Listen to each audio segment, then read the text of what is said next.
When my daughter exclaimed, "You will either serve my husband or leave my house," I chose not to react with anger.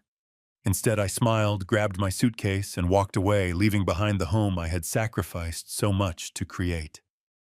She anticipated my collapse, as she always did, but this time the situation had shifted entirely. A week later, I found myself staring at 22 missed calls, and that was just the beginning of what I had in store. They will come to realize the weight of their words and the consequences of their actions. Before we move forward, we kindly ask you to subscribe to the channel and share your location in the comments below. The warmth of the keys lingered in my palm as I stepped through the front door, the grocery bags digging into my wrists. The afternoon light on Saturday streamed through the living room curtains, enveloping the space in a gentle spring glow that often brought a smile to my face. Not today, my friend. Harry lounged in my leather recliner, the final gift from Martha, before the illness claimed her. His feet clad in socks were casually propped up, a half-empty beer bottle hanging loosely from his fingers, while the remote control lay on his belly, as if he were the master of the domain, which I guess he believed he was. The elderly gentleman remained completely absorbed in the basketball game, not even glancing away. "Could you please fetch me another beer from the fridge while you're up? Thank you." I placed the grocery bags on the floor, with care acutely aware of the heaviness of the milk cartons and the loaves of bread nestled inside. The plastic grips had etched crimson lines into my hands. "Excuse me, you understood me loud and clear." Harry's gaze remained glued to the flickering images on the television screen. "Corona, not that low-quality beverage you sip." A chill took root deep within me. I had purchased those Coronas just for him, using my Social Security money on beer I would never drink myself. "Is that you, Harry? I have just stepped inside. I have to put these groceries away now." Now he looked at me, his face wore that all-too-familiar expression, the one that conveyed I was being unreasonable, difficult. "What's the fuss all about? You're already on your feet." "I'm at ease. This is my home, and that's what truly matters." Harry's feet met the floor with a heavy thud.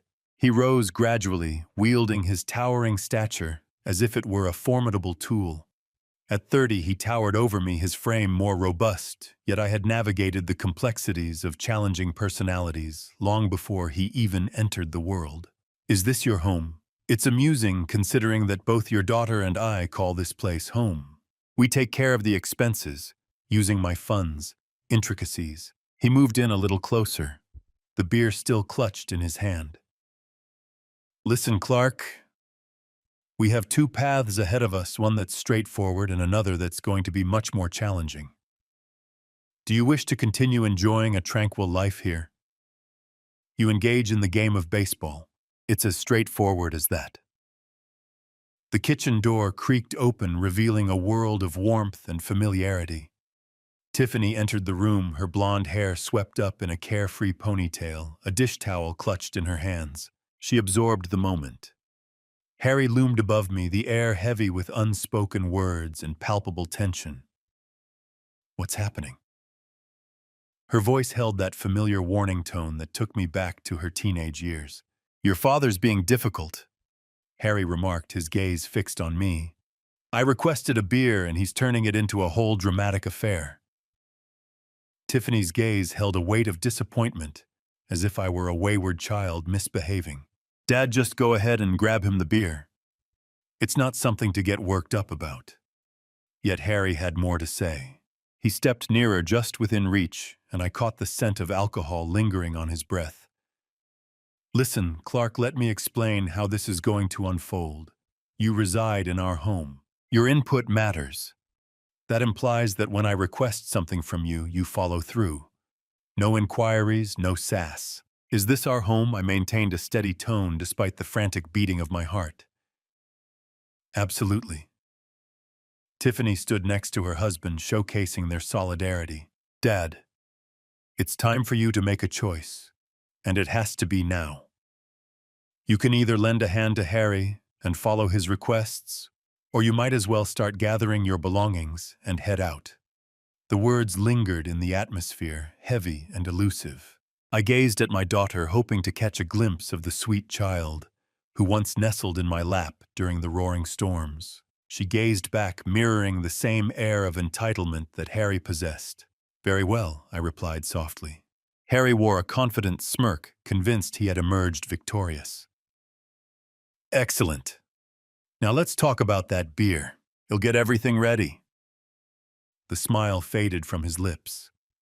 Tiffany's expression shifted, her mouth parting just enough to reveal her surprise, as if she anticipated my defeat, a quiet apology, and a retreat to the kitchen, like someone who had lost their way. I glanced back at the grocery bags, then made my way down the hallway, my mind elsewhere. Behind me, I sensed Harry's sudden gasp, a sound filled with unspoken emotions. Tiffany whispered, "Dad, wait." Yet I found myself making my way to the bedroom, each step firm against the polished wood beneath me. Martha and I had shared the experience of refinishing together 2 decades ago. The suitcase descended from the closet shelf with a gentle thud. I had purchased it for our honeymoon to Yellowstone during the time when Martha was still with us, and the future seemed limitless, like an inviting, open road. Now it lay open and desolate on the bed, poised to consume the fragments of my existence within these walls. I organized my packing with care. Intimate apparel, hosiery, and a trio of outfits. Not everything merely what is necessary. From the living room drifted the soft hum of anxious whispers, with Harry's voice occasionally breaking through the gentle cadence of Tiffany's quieter tones. They were figuring out what to do, how to handle the old man's unexpected rebellion. My hands moved without conscious thought, folding shirts and rolling ties. The photo of Martha went into the side pocket, wrapped in tissue paper, my medications, reading glasses, the small leather journal where I tracked expenses. When I wheeled the suitcase down the hallway, they stopped talking. Harry had returned to his chair, but his posture was different now, alert, watchful. Tiffany stood by the kitchen doorway, arms crossed, trying to look stern, but failing to hide her uncertainty. Neither of them said goodbye. The car started on the first try, my old Buick, reliable as always. I backed out of the driveway, without looking at the house, without seeing if they were watching from the window. The 30-minute drive to Pine Lodge gave me time to think. The memories came in waves as I drove through downtown Kalispell. Tiffany's college tuition, $40,000 a year for that fancy private school she'd insisted on. I'd worked overtime at the bank for 4 straight years, taking on extra clients, staying late to review loan applications. My hands cramped just remembering all those forms. Her wedding had cost $25,000. Harry's family couldn't afford their half, so I'd covered it quietly, not wanting to embarrass anyone. The reception hall, the flowers, her dress, everything had to be perfect for my little girl's special day. Then came the house. $80,000 from my retirement savings for their down payment, because young couples needed help getting started. That's what fathers did, I'd told myself. That's what Martha would have wanted. The monthly payments followed like clockwork. $1,200 for their mortgage, $300 for utilities, $500 for groceries when money got tight. My Social Security check disappeared into their lives piece by piece, and I'd convinced myself it was love. Pine Lodge Motel sat on the outskirts of town, a low building with faded paint and a neon sign that flickered intermittently. The room was small but clean, a bed, a chair, a tiny table by the window. I set my suitcase on the luggage rack and sat heavily on the mattress edge. The silence was different here, not the comfortable quiet of my own home, but the hollow emptiness of a temporary space. I pulled out my phone and scrolled through the contacts, bank numbers, insurance companies, credit card services numbers I knew by heart from 30 years in finance. Tomorrow was Sunday, but some things could still be done, some calls could still be made. I opened my laptop on the small table and logged into my online banking. Account balances glowed on the screen, checking savings, retirement accounts numbers that represented a lifetime of careful planning, of denying myself small luxuries so I could take care of my family. The cursor blinked in the search bar, waiting for me to decide what came next. Sunday morning arrived gray and overcast, fitting my mood perfectly. I spread my paperwork across the motel table like a general planning a campaign. Bank statements, insurance policies, legal documents, everything organized, everything within reach. The first call went to First National Bank. Sunday banking was limited, but automated systems never slept. "Good morning, Mr. Miller," the representative said after I navigated through the phone tree. "How can I help you today? I need to cancel the automatic mortgage payment for 847 Pine Street. The account ending in 4729. A pause. Computer keys clicking. "Sir, I show that payment has been active for 5 years. Are you sure you want to discontinue it?" "Completely sure. May I ask the reason for the change?" "The homeowners no longer qualify for my financial assistance." More clicking. "Very well, Mr. Miller, the automatic payment will be canceled, effective immediately. You should receive written confirmation within 3 business days." The second call was easier. Geico had been insuring both their cars on my policy for 3 years. Harry's Silverado, Tiffany's Honda. $280 every month for vehicles I never drove. Coverage for accidents I'd never cause. "I need to remove 2 vehicles from my policy," I told the agent. "My daughter and son-in-law will need to establish their own coverage. When would you like this change to take effect today?" The credit cards took longer. Tiffany was an authorized user on 3 of my accounts: Visa, MasterCard, and the store card from Costco. $500 monthly I'd been paying on balances I'd never created, purchases I'd never made. "Mr. Miller, removing authorized users will require them to apply for their own credit," the Visa representative explained. "Any outstanding balances will remain your responsibility, but they won't be able to make new charges." "I understand. Remove them immediately." Each call felt like lifting a weight from my shoulders. 30 years of banking experience had taught me the system's ins and outs, the legal language, the proper procedures. Everything I was doing was completely within my rights. The life insurance change required written documentation, but I started the process. $100,000 that was supposed to go to Tiffany, money I'd earned to protect my family's future. But family meant something different now. By noon, I'd made 8 calls. Mortgage payments stopped. Insurance canceled. Credit cards blocked. The automatic transfers that had been bleeding my accounts dry for years. All of it ended with polite conversations and confirmation numbers. I sat back in the cheap motel chair and looked at my notes. Confirmation numbers, reference codes, effective dates. The paper trail of financial independence. My phone sat silent on the table.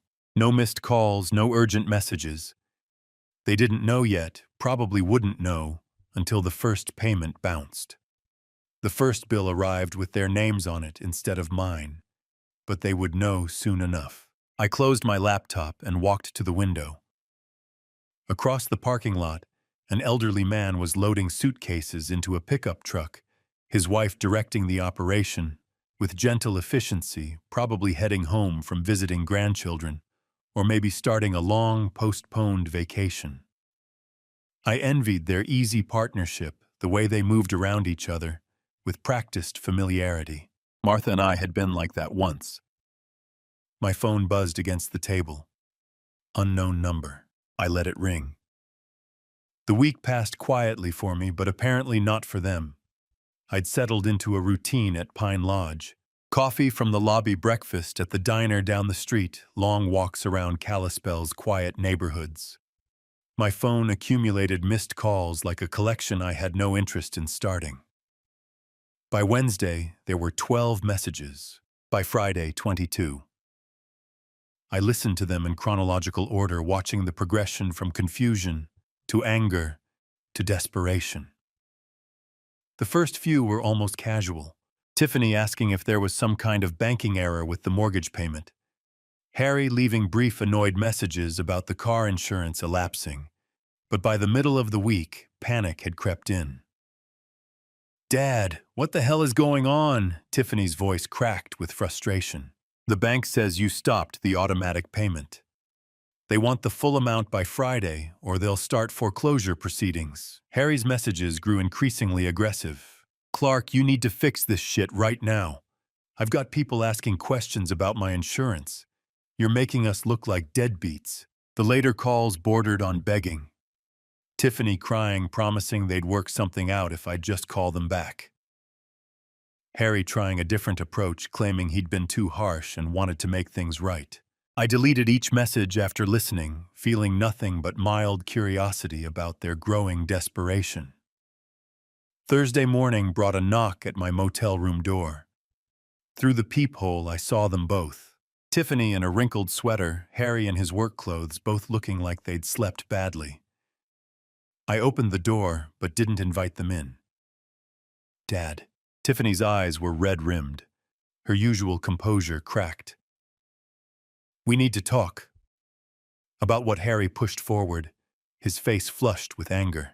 About the fact that you're trying to ruin our lives over some stupid argument about beer. I'm not trying to ruin anything, I said calmly. I'm simply no longer paying for your lives. The mortgage, Clark. Harry's voice rose. You can't just stop paying the mortgage. That's our house. Actually, it's my house. My name on the deed, my signature on the loan. You two were just guests. Tiffany grabbed Harry's arm as he stepped closer to the door. Dad, please. We can work this out. Harry was wrong to talk to you that way. We both were. But you can't just leave us with no warning, no discussion. You gave me an ultimatum, I reminded her. Do what Harry says or get out. Those were your exact words. I didn't mean it like that. Yes, you did. I looked at my daughter, seeing a stranger wearing her face. You meant every word. You just didn't expect me to choose option 2. Harry tried a different approach, his voice artificially calm. Look, we all said things we didn't mean. But you're talking about our home, our credit, our whole lives. You can't just pull the rug out like this. I can, and I did. I started to close the door. You wanted me to leave. I left. You wanted to handle your own lives. Now you can. Dad, wait. Tiffany's voice broke. What about family? What about everything we've been through together? I paused, looking at her desperate face. For a moment, I remembered the little girl who used to help me rake leaves in the fall, who brought me dandelions she'd picked from the yard. But that little girl had grown into someone who could stand by while her husband humiliated her father in his own living room. Family works both ways, sweetheart, I said quietly. I spent 5 years taking care of you both. When it was time for you to take care of me, you chose him instead. Harry's fake composure cracked. You crazy old bastard, you can't just... I can call the police if you keep raising your voice, I interrupted. This is private property, and you're disturbing the peace. They stared at me, probably seeing me clearly for the first time in years. Not the soft-hearted father and grandfather-to-be, not the convenient bank account with legs. Just a man who'd finally learned to say no. Harry grabbed Tiffany's elbow. Come on, we'll figure this out ourselves. They walked back to their car, Harry's swagger replaced by worried hunching. Tiffany looking back over her shoulder, like she was seeing a stranger. I watched them drive away, then closed the door and returned to my laptop. There were still calls to make, still accounts to close. The work of dismantling a relationship was far from finished. I needed coffee and a chance to think clearly. The diner on Main Street had always been my refuge when Martha was alive. She'd meet me there after her doctor appointments, and we'd split a piece of apple pie while discussing nothing important. Tuesday morning found me walking the familiar 3 blocks, my breath visible in the crisp mountain air. The routine felt grounding after yesterday's confrontation. I'd organized my paperwork again this morning, reviewing bank statements and confirmation numbers like a general studying battle plans. The diner's bell chimed as I entered. Coffee steam and bacon grease created that comfortable fog of normalcy I craved. I'd barely settled into my usual corner booth when a familiar voice called out, "Clark Miller." Well, I'll be damned. Bob Harrison rose from a table near the window, newspaper folded under his arm. We'd worked together at First National for 15 years before his transfer to the main branch. Bob had handled commercial loans while I managed personal accounts, but we'd shared enough coffee breaks to consider ourselves friends. "Bob," I stood to shake his hand. "Good to see you. Mind if I join you?" "Haven't seen you since Martha's service." He slid into the opposite seat without waiting for an answer. "Heard you moved out to Pine Lodge. Everything all right?" The waitress appeared with coffee before I could answer. I used the interruption to consider how much to share. Bob was trustworthy, but he was also a banker with professional obligations. Family situation. I said finally needed some space to think things through. Bob nodded slowly, studying my face. "That son-in-law of yours tried to pull a fast one on us a few months back." My coffee cup stopped halfway to my lips. "What kind of fast one wanted a home equity loan on your house?" $50,000. Bob's expression darkened, claimed it was his property, brought in documentation and everything. The diner's ambient noise seemed to fade. "My house," he said. He owned my house. That's right. Had some paperwork that looked official at first glance, but when we ran the title search, Bob shook his head. "Everything came back to you, of course. Clean title, no co-signers, nothing that would give him any claim to the property." I set my cup down carefully, processing this information. "When exactly did this happen? December, maybe January?" I handled the application personally because of the amount involved. Bob leaned forward, lowering his voice. "Clark, he wasn't just mistaken about ownership. This was deliberate fraud. The documents he brought in were forged. The implications hit me like cold water. 3 months ago, Harry had been planning to steal from me. This wasn't desperation born from our current crisis. This was premeditated deception. Did you report it?" "We rejected the application and flagged his information in our system. Technically, since no money changed hands, it's a gray area legally. But I kept copies of everything." Bob studied my expression. "You really didn't know about this?" I shook my head, thinking about all those monthly payments I'd been making, all the dinners where Harry had complained about money troubles while planning to rob me behind my back. What was he going to use the money for? Bob glanced around the diner, then leaned closer. "According to his application, home improvements. But word around town is Harry's got gambling debts, pretty substantial ones. How substantial, Jim Morrison might know more. You remember Detective Morrison? He mentioned something about Harry being a regular at Glacier Peaks Casino." I did remember Jim Morrison. We'd served on the church building committee together, and his daughter had been in Tiffany's graduating class. If Jim had information about Harry's gambling, it was probably accurate. "Bob, I appreciate you telling me this." I pulled out my wallet to pay for coffee I'd barely touched. "Clark, be careful. A man who'd forged documents to steal from family might do other desperate things when he's cornered." I walked back to Pine Lodge with my mind racing. Harry's beer demand and disrespect suddenly made more sense. He'd already seen me as a mark, a convenient source of cash for his gambling habit. The ultimatum wasn't about establishing dominance. It was about maintaining access to money he believed he was entitled to steal. Back in my motel room, I opened my laptop and created a new document titled Harry Thompson Evidence. Bob's revelation was just the beginning. If Harry had been lying about this, what else had he been hiding? The courthouse closed at 5 p.m. I had 1 hour to file the paperwork that would change everything. After lunch, I'd driven straight from the diner to the Flathead County Courthouse, an imposing brick building that had intimidated me as a young man, but now seemed like an ally. The clerk's office was on the second floor, staffed by a middle-aged woman who processed my eviction notice with professional efficiency. "Mr. Miller, you understand this is your daughter's residence." She reviewed the property deed I'd provided, comparing it to the eviction documents. It's my property. The residents have violated the terms of their occupancy. What terms would those be? I'd prepared for this question. Verbal agreement requiring mutual respect and contribution to household expenses. Both conditions have been breached. She stamped the papers with practiced authority. 30-day notice period begins today.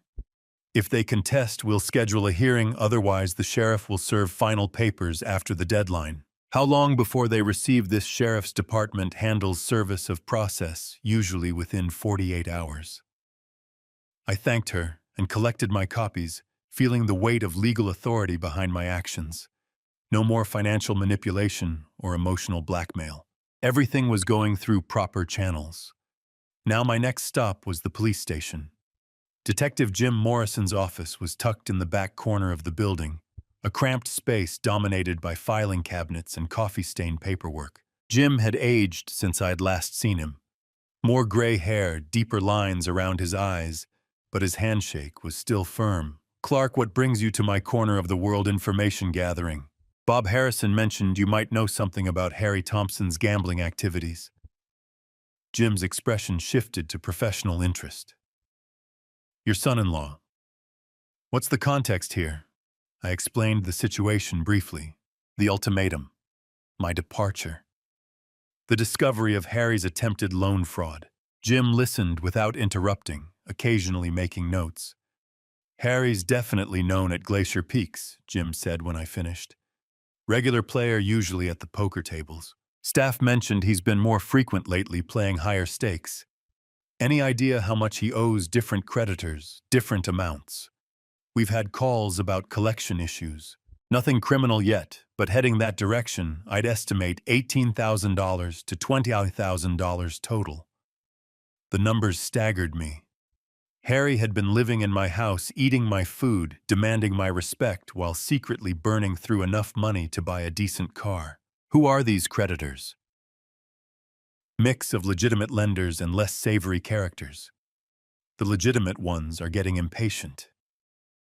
The others, Jim shrugged. Let's just say they don't usually involve law enforcement in their collection methods. What's the timeline looking like? He's been stalling for about 6 weeks. Most creditors will give someone 3 months before escalating. Harry's running out of road. I left the police station with a clearer picture of my son-in-law's situation. The gambling explained his desperation, his attempt to fraudulently mortgage my house, and his increasing aggression toward me. I wasn't just a convenient funding source. I was his only hope of avoiding serious consequences. That evening, I sat in my motel room, reviewing the day's progress. Legal eviction notice filed and ready for service. Confirmation of Harry's gambling debts and fraudulent activities. A growing network of professional allies who understood the real situation. I opened my laptop and updated my evidence file, adding Jim Morrison's information to Bob Harrison's revelations. Pattern recognition had been a crucial skill in banking, and the patterns here were becoming crystal clear. Harry wasn't just disrespectful or entitled. He was desperate, dishonest, and dangerous. The more pressure he felt, the more reckless he would become. I needed to be ready for whatever came next. Tomorrow, I would start making strategic phone calls to Harry's creditors, not to pay his debts. Those consequences were his to face, but to ensure they knew his true financial situation, including the fact that he had no legal claim to my property. The truth was always the best weapon. Word travels fast in a town like Kalispell. By Friday, I realized it was time to control the narrative. My first encounter happened at the post office, where Mrs. Henderson from the church mailing committee cornered me near the stamp machine. She was one of those women who collected information, like others collected recipes, always ready to share what she'd learned. Clark. Dear, I've been hearing troubling things about family troubles. Is everything all right? I considered my response carefully. Mrs. Henderson would repeat whatever I said to at least a dozen people by Sunday service. Tiffany and Harry asked me to move out, so I did. Sometimes adult children need to handle their own responsibilities. Her eyebrows rose. They asked you to leave your own house. It seemed like the best solution for everyone involved. But didn't you pay for their wedding and help them with the down payment? She leaned closer, lowering her voice conspiratorially. I always wondered how they afforded that house on Harry's salary. I nodded but didn't elaborate. The facts would speak for themselves. My next stop was Miller's Hardware, where I'd worked part-time after retiring from the bank. Tom Kowalski, the owner, looked up from his inventory sheets with genuine concern. Clark heard you're staying out at Pine Lodge. What's going on? 3 other employees gathered around as I explained the situation. Their reactions were immediate and unanimous. Shock that Harry had treated me so disrespectfully. Anger that I'd been supporting them financially for years without recognition. You paid for their college tuition, Dave, the assistant manager shook his head in disbelief. Harry told everyone his family was well off, said they were helping you with mortgage payments. Harry said a lot of things that weren't true, I replied calmly. Tom's expression darkened. That explains why he always seemed to have money but never worked overtime. We offered him extra shifts plenty of times, but he always had other commitments. Those commitments were probably at the casino, muttered Sarah from the paint counter. By the time I left the hardware store, I knew the real story would be all over town within hours. Kalispell's small-town network was more efficient than any advertising campaign. My third stop was St. Mark's Lutheran Church, where Pastor Williams was preparing for the weekend services. He invited me into his office, offering coffee and a chair that had comforted many troubled parishioners over the years. Clark, several people have mentioned they're concerned about you. Can you help me understand what's happening? I appreciated Pastor Williams's direct approach. He wasn't fishing for gossip. He was trying to help a member of his congregation, Pastor. I've been financially supporting my daughter and son-in-law for 5 years. Last weekend, they made it clear that my presence in the house was conditional on my following Harry's orders. I chose to leave rather than accept that arrangement.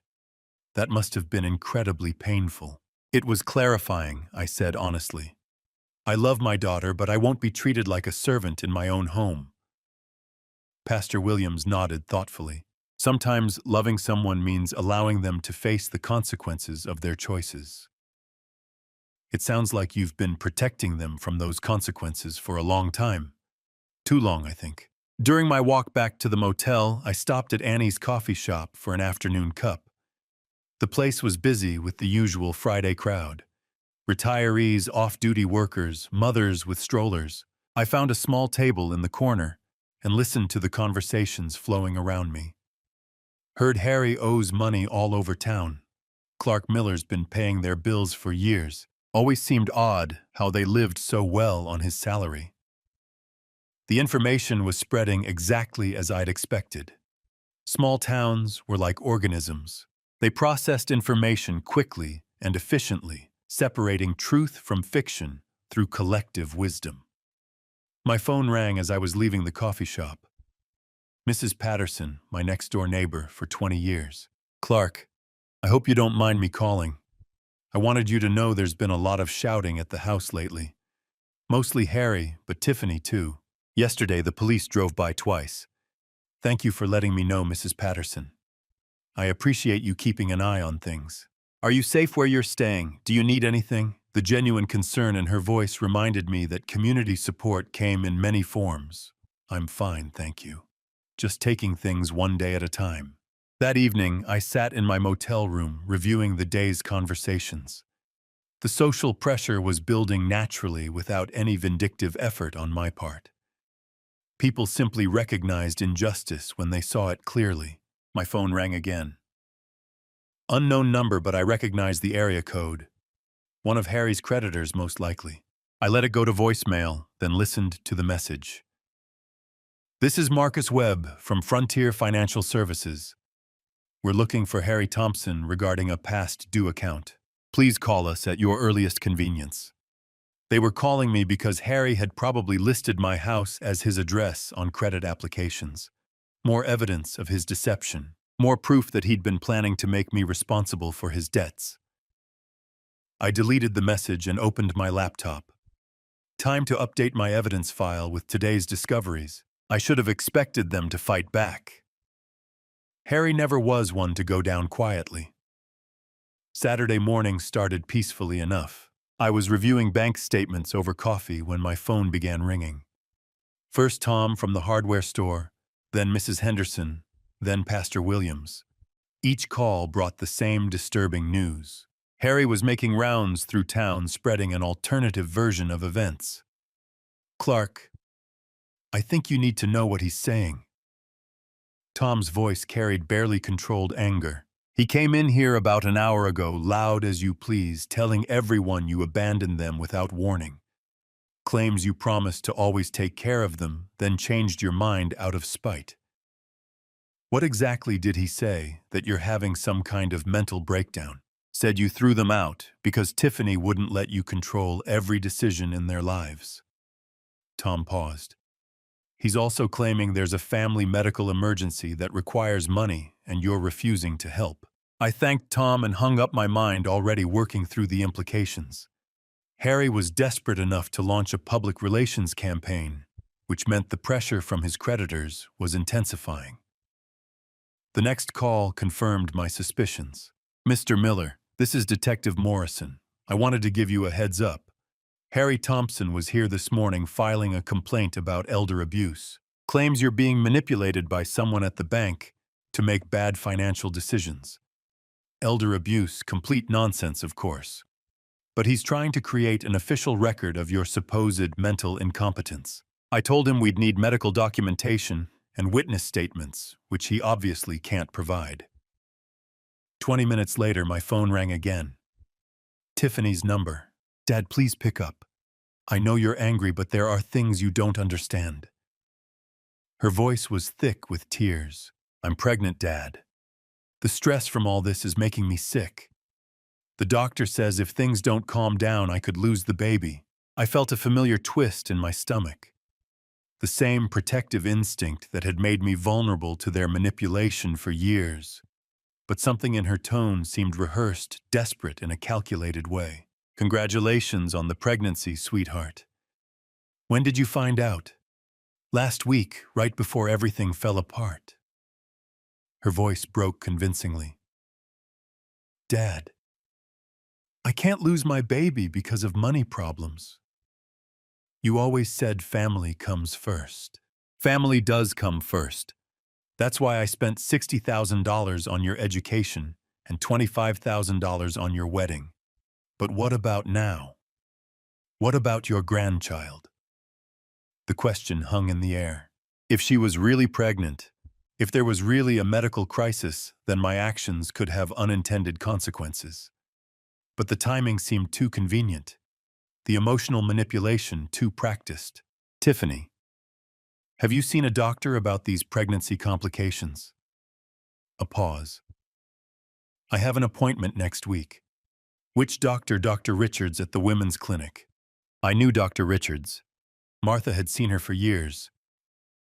"I'll call her office to see how I can help with medical expenses." "Dad, you don't need to call. If there's a genuine medical emergency involving my grandchild, I want to help. Dr. Richards will know the best way to handle things." Tiffany's voice became sharp. "You can't just call my doctor. That's private information." "You're right. You can have her call me directly to discuss payment options." The call ended abruptly. An hour later, I was walking downtown when I encountered Harry outside the First National Bank. He was talking loudly to anyone who would listen, his voice carrying that aggressive edge I'd learned to recognize.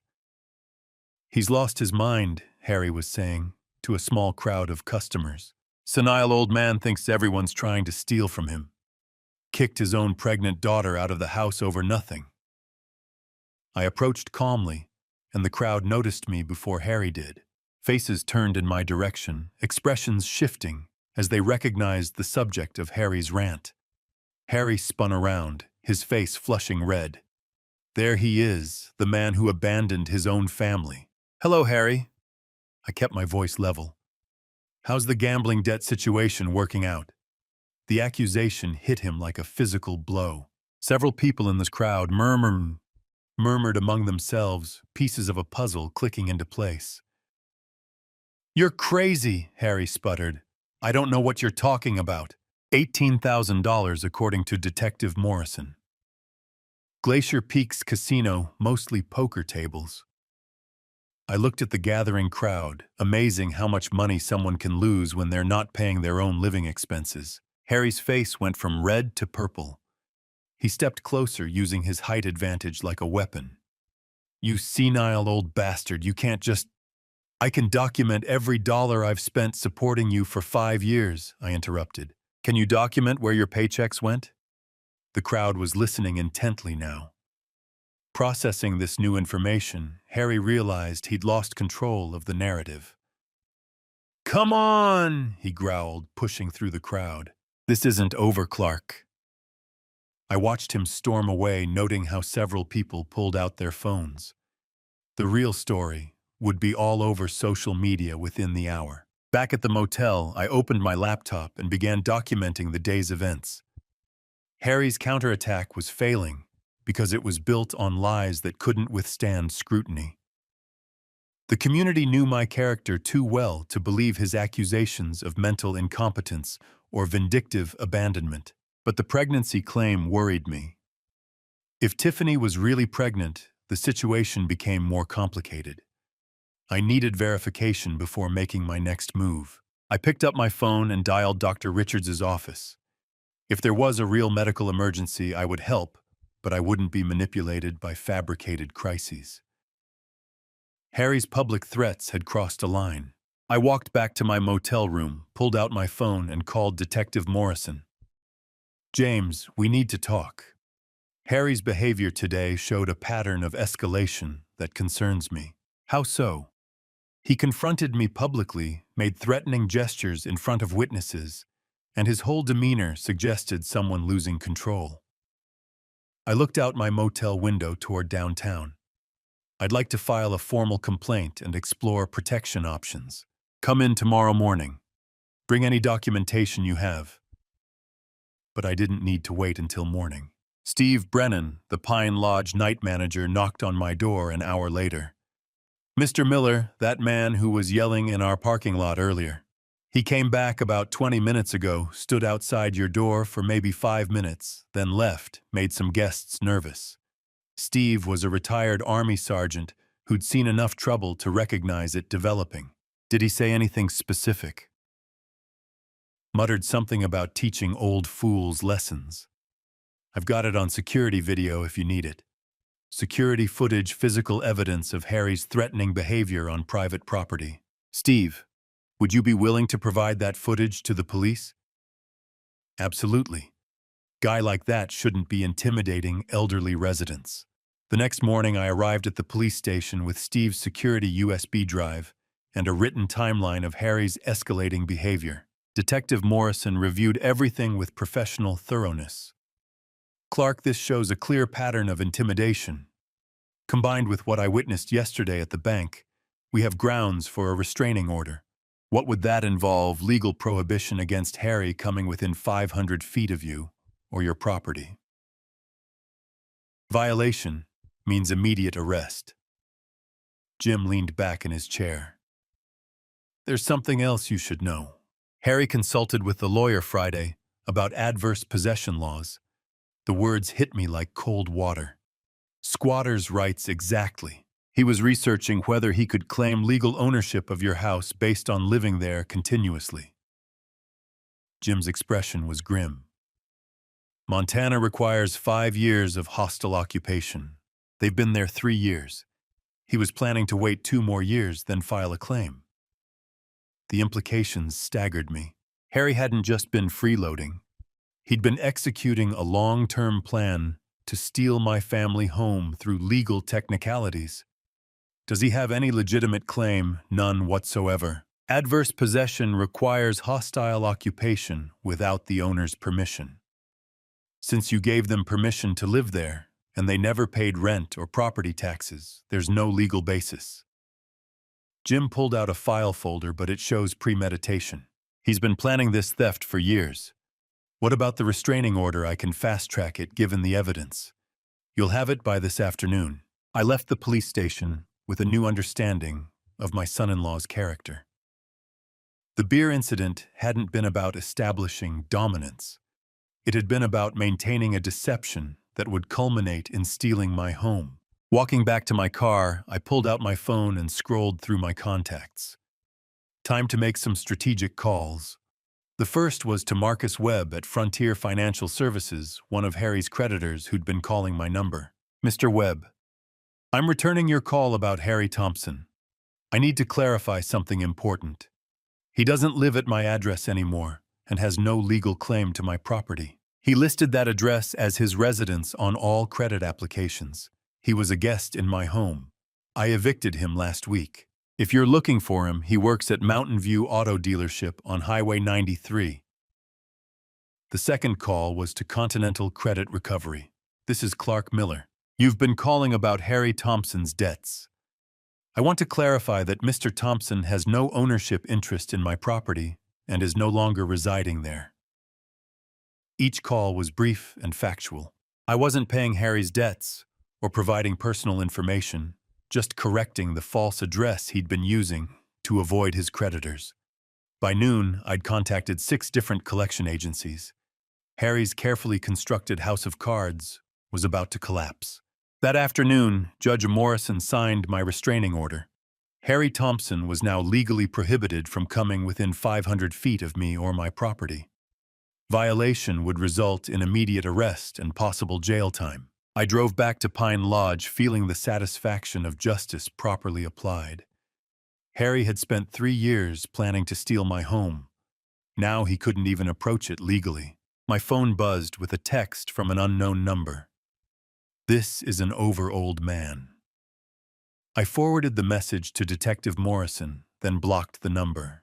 Evidence collection had become second nature. Monday morning, I filed the restraining order. By noon, I was watching Harry's world collapse from multiple directions. The courthouse clerk stamped the final copy with efficient authority. Mr. Miller, this order is effective immediately. Any contact or approach within 500 feet constitutes a violation. I thanked her and walked to my car. Knowing the sheriff's deputy would serve Harry the papers within hours, my phone was already ringing. Clark, this is Mike Brennan from Mountain View Auto. Mike was Harry's boss, a decent man who'd built his dealership on reputation and trust. I need to ask you something directly. Are the things Harry's been saying about you true? What has he been saying, that you had some kind of breakdown and threw him out because of dementia, that there's a family medical emergency, and you're refusing to help? Mike's voice carried skepticism. Thing is, Clark, I've known you for 20 years. This doesn't sound like the man who co-signed my son's first car loan. Mike Harry gave me an ultimatum to obey his orders or leave. I chose to leave. There's no medical emergency, and my mental faculties are fine, as my banker lawyer and police detective can confirm. A long pause. I was afraid of that. Clark, I've got 3 customers today who mentioned Harry owing them money. One recognized him from the casino. This is affecting my business. I understand. I'm going to have to let him go. Can't have this kind of controversy around customers who trust us with major purchases. 20 minutes later, I was having coffee at Annie's when I saw the first debt collector pull up to my former house. Continental Credit Recovery, based on the magnetic door sign. I'd spoken with them Friday about Harry's false address claims. My phone rang. Tiffany's number. Dad, there are men at the house asking about Harry's debts. They want to know about our assets, our income, everything. Her voice carried genuine panic now. What did you tell them? I told them the truth, that Harry doesn't own my property and no longer lives there. But they're talking about garnishing wages, seizing assets. Dad, I don't understand any of this. Sweetheart, that's what happens when someone borrows money they can't repay. Those are consequences. Harry created. Not me. He owes $18,000. How is that possible? So she really hadn't known the full extent. Gambling debts. Glacier Peaks Casino, according to Detective Morrison. Silence on the line, then quietly. He told me he was working overtime those nights. I'm sorry you're learning this way, Tiffany. And the sheriff's deputy was here too. Served Harry some kind of legal papers. He's been ranting and throwing things ever since. The restraining order. Harry was probably just realizing that his options had evaporated completely. Dad, he's talking about leaving town. Says there's nothing left here for him. Her voice cracked. What am I supposed to do? Make decisions based on who Harry really is, not who you hoped he was. That evening, I parked across the street from my former house and watched the chaos unfold. 3 different creditor vehicles had visited during the day. Mrs. Patterson next door waved at me sadly. She'd been watching the situation develop with the concern of a longtime neighbor. Through the living room window, I could see Harry and Tiffany arguing. His gestures were aggressive, desperate. Hers looked defensive, frightened. The fairy tale marriage built on my financial foundation was crumbling as reality intruded. My phone buzzed a text from Steve at Pine Lodge. That guy tried to get in the building again, told him about the restraining order. He left, but he was really angry. I forwarded the message to Detective Morrison. Harry was violating the restraining order within hours of being served. His desperation was making him reckless, which made him dangerous, but it also made him predictable. A desperate man with gambling debts, no job, and legal troubles had limited options. He could face his responsibilities like an adult, or he could run. Given what I'd learned about Harry's character, running seemed most likely. I drove back to Pine Lodge considering the implications.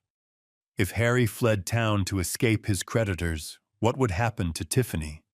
Would she go with him, choosing loyalty to a man who'd deceived her for years, or would she finally see him clearly and make a different choice? Either way, the consequences were theirs to face. I'd spent 5 years protecting them from reality. That protection had ended the day they asked me to choose between my dignity and their demands. I had chosen dignity. Now they could choose their own path forward. 2 days of watching their desperation was enough. I called Tiffany Wednesday morning and told her to meet me at the diner. Just her. I can't leave Harry alone right now, Dad. He's really struggling with everything that's happening. Then we have nothing to discuss. The restraining order means I can't be around him anyway. A long pause. Where do you want to meet? Main Street Diner, 2 o'clock, back corner. Booth where we can talk privately. I arrived early and chose the booth facing away from the street. I wanted this conversation to focus on words, not worried glances at passing cars. When Tiffany arrived, she looked older than her 28 years.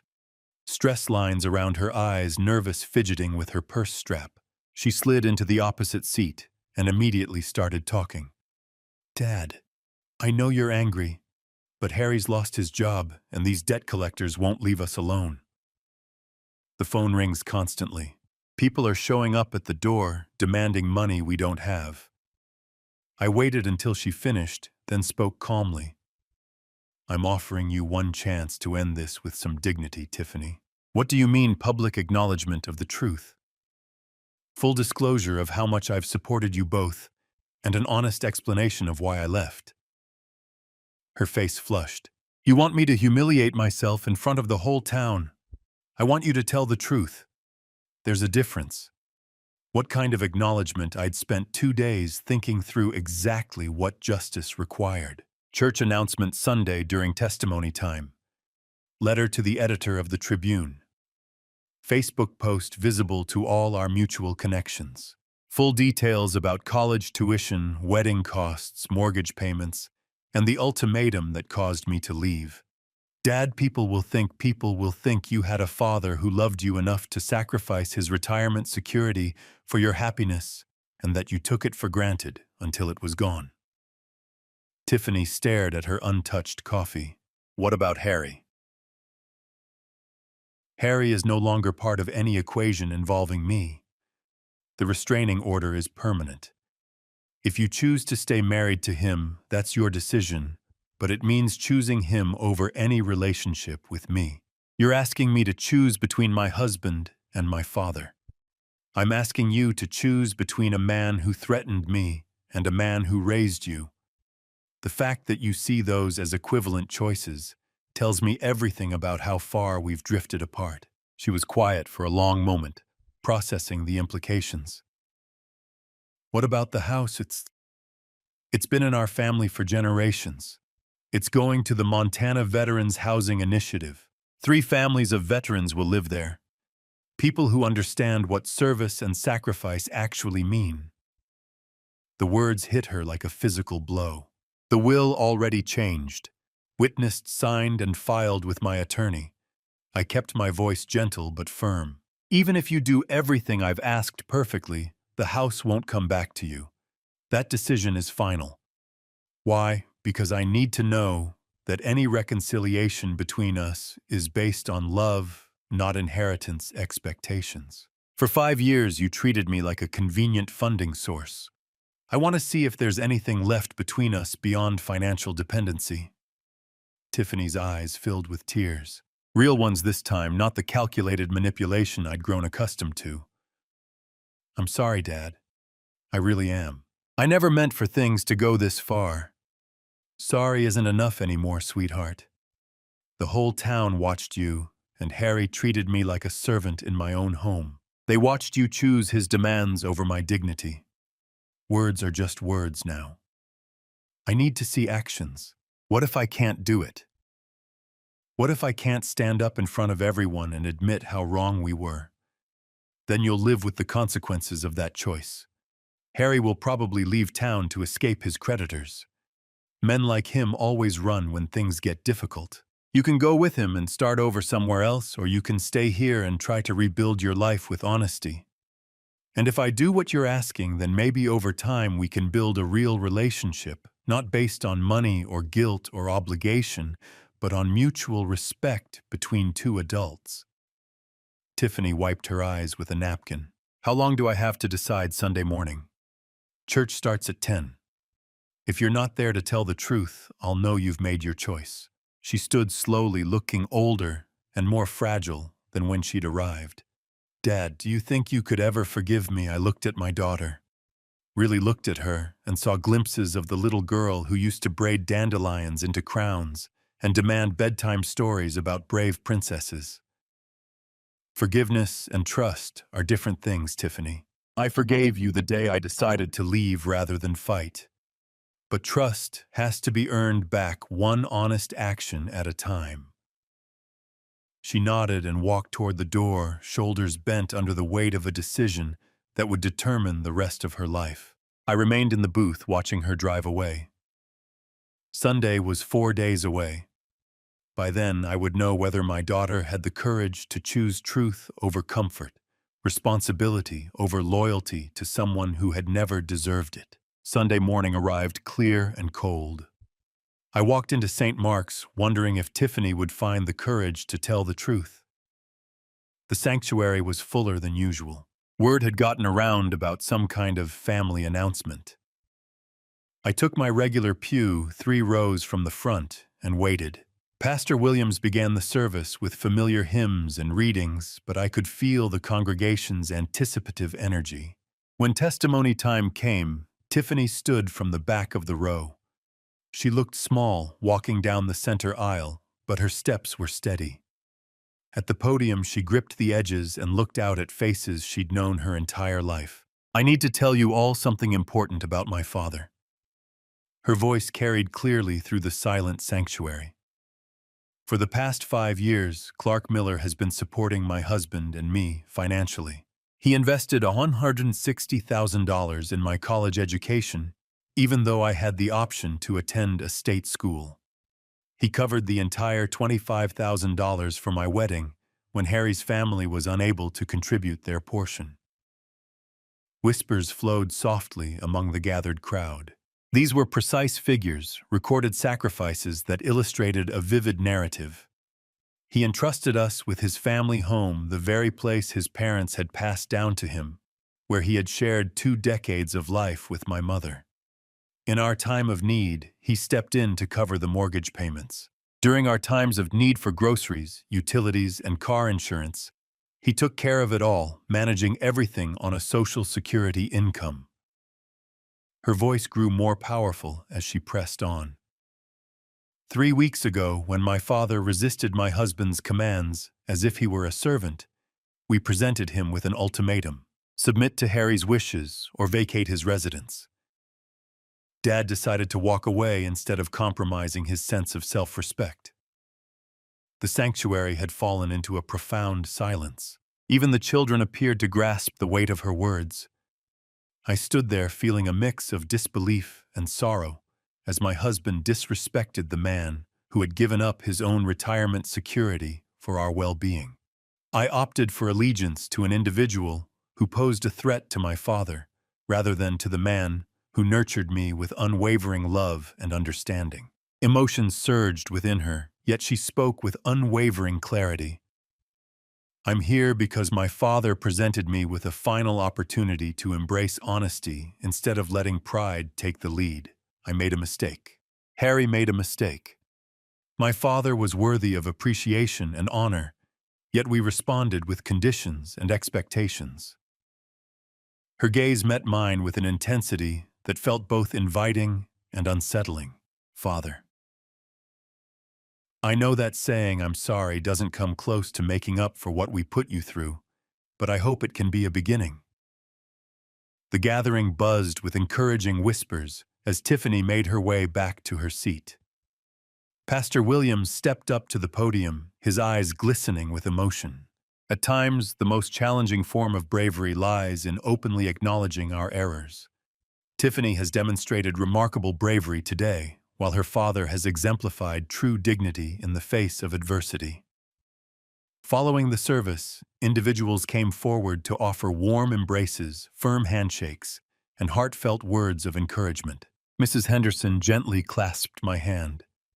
It was clear to all of us that you were providing them with financial support, Clark. What we were unaware of was the way they honored your generosity. Tom from the hardware store gave my shoulder a reassuring clap. What you did truly showed remarkable strength of character. Establishing boundaries can be quite challenging, especially with family dynamics at play. However, the most significant moment unfolded when Tiffany approached me outside the church. The letter to the Tribune is set to be published on Wednesday. The Facebook post will be published this evening. She paused, uncertainty flickering in her eyes. Harry slipped away from town yesterday, loading up his truck while I was at work, and then he vanished without a trace. There was no forwarding address, no message left behind, just silence. I found it to be quite expected. Individuals like Harry often fled when faced with the repercussions of their actions. I'm truly sorry to hear that your marriage has come to this conclusion. I'm not, she murmured softly. This morning I took the step to file for divorce after discovering that he had been secretly using my credit cards for gambling. The financial burdens are more severe than we anticipated. 3 months later, I found myself in the front yard of my childhood home observing as 3 veteran families settled into the transitional housing units established by the Montana Veterans Housing Initiative. The residents had been transformed into distinct living spaces, allowing each household to enjoy their own privacy while still having access to shared communal areas. Staff Sergeant Maria Santos, freshly back from her deployment, guided her 2 children toward the playground equipment gifted by community businesses. Mr. Miller, this chance holds immense significance for us. We appreciate your thoughtful choice in honoring veterans with this gift. Those who have served truly grasp the meaning of sacrifice, I responded. This home ought to be a sanctuary for those who truly deserve it. My life had found a serene rhythm at the lakeside cabin I had acquired, free from the burdens of supporting unappreciative dependents. Sipping coffee on the deck with a view of Flathead Lake, casting a line in the afternoon, and losing myself in a book by evening, these simple joys felt indulgent after enduring years of financial strain and family turmoil. The cabin was cozy, just right for what I needed. 2 cozy bedrooms, a kitchen that would allow me to prepare real meals instead of relying on takeout all the time, and a dock where I could set my small fishing boat afloat. A message from Tiffany lit up my phone, breaking the silence. Dad, I've been in counseling for 3 months now, and I'm discovering so much about what it means to have healthy relationships. Would you be interested in grabbing a coffee together sometime? I want to rebuild your trust step by step through our conversations. I smiled softly, gazing out at the tranquil lake where an osprey gracefully fished in the shimmering shallows. Tiffany had honored her promise regarding the acknowledgments. The letter to the newspaper was detailed and sincere. The Facebook post sparked an outpouring of encouragement from community members who had come to grasp the true narrative. What truly mattered was her willingness to take charge of mending our relationship, rather than anticipating forgiveness without putting in the work. I replied, "Coffee sounds perfect. Let's meet at the diner Saturday morning." Her reply was swift, "I'll be there." And Dad, I appreciate you not losing hope in me entirely. I placed the phone down gently, captivated by the sight of the osprey soaring upward from the water, a fish clutched firmly in its talons. At times, the virtues of patience and dignity brought their own rewards, even when the duration felt infinite. The sun dipped low behind the Rockies, casting a warm golden and orange glow across the lake's surface. In the distance, the sound of children's laughter echoed through the veterans' housing complex, where families were crafting new beginnings in the very place that had taught me the fine line between generosity and enabling. Justice achieved dignity intact, and perhaps, just perhaps, a daughter poised to regain her father's trust through genuine effort instead of emotional games. The anticipation had truly paid off. If this story resonated with you, we'd love for you to give this video a thumbs up, subscribe to our channel, and share your thoughts about the story in the comments below. To hear the upcoming tale, please click on the box to the left. Thank you for being here with us.